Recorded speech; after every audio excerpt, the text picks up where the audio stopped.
Toto je Peter Schlosser, spisovateľ, bloger a bývalý policajný plukovník, ktorý dokonca stál pri založení NAKY. A práve on zavítal do našej školy, aby nám niečo povedal o svojej práci, ako aj o osobnom živote. Prvú knihu som začal písať v roku 2017, keď sa ma to najvyššie policajné vedenie snažilo nejakým spôsobom dostať z toho miesta, kde som pôsobil. Aj kvôli tomu, že som v tej prvej knihe začal pravdivo ťať do vlastných radov a kriticky sa vyjadrovať na tému polície, tak som si zvolil vtedy ten pseudonym, pretože moje skutočné meno je Peter Chudý. Keď som vlastne ešte pracoval na policajnom prezidiu, tak som mal takú obavu, keď mi dali z vydavateľstva IKAR ponuku, že ak by tá kniha vyšla teda pod môjim skutočným menom, takže tí vyšší nadriadení by mi opäť robili zle a ešte stále horšie a horšie. Aj keď tam bol v rámci akcie Prešov číta rád, nehovoril len o svojich knihách, ale aj o svojich skúsenostiach z policajnej služby. Tak vybuchol raz nástražný výbušný systém, kde páchateľ chcel zlikvidovať osoby v nejakom objekte, to bola taká firma.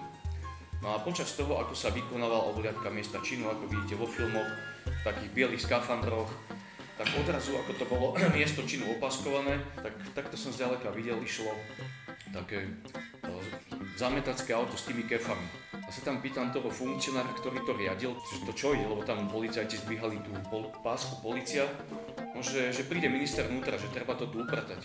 No čo ste sa zbláznili, veď tam môžu byť nejaké stopy, a nie, tam nič nebude. Ani sa nezistilo, o aký nástražný výbušný systém sa jednalo, ani žiadne, poviem, že také stopy, ktoré by nám napomohli v ďalšom vyšetrení, sa nezistili. Možno, že to zametacké auto tam niečo zmietlo. Neskôr sa rozprával aj o trampotách, ktoré sa mu stávajú s čitateľmi jeho kníh. Oslovujú ma čitatelia, že chcú, že jeho meno dal do kníh, hej.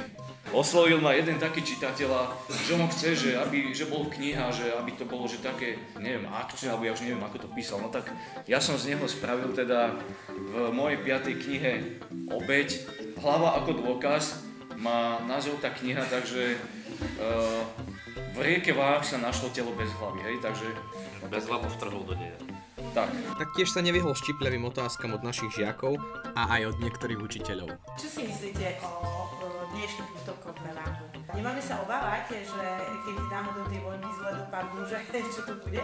Vzhľadom k tomu, že som bol jeden zo 4 policajtov, ktorý stal pri vzniku NAKY, tak poznám celé to súčasné vedenie, pretože sú to moji bývalí podriadení. Ja keď som robil, tak nechceli sme žiaden skutok, my sme to používali také slovo, že prifarbiť alebo natiahnuť, ako teraz sa používa to slovo, že policajný vyšetrovateľ naučil kajúcnika vypovedať. Tých svedkov a tých obvinených a tých poškodených, ktorí mali byť naučení vypovedať, sú desiatky. A tieto prípady robili nie iba kolega jeden vyšetrovateľ, ale desiatky vyšetrovateľov, desiatky tých operatívcov. Dozorovalo to neviem koľko prokurátorov.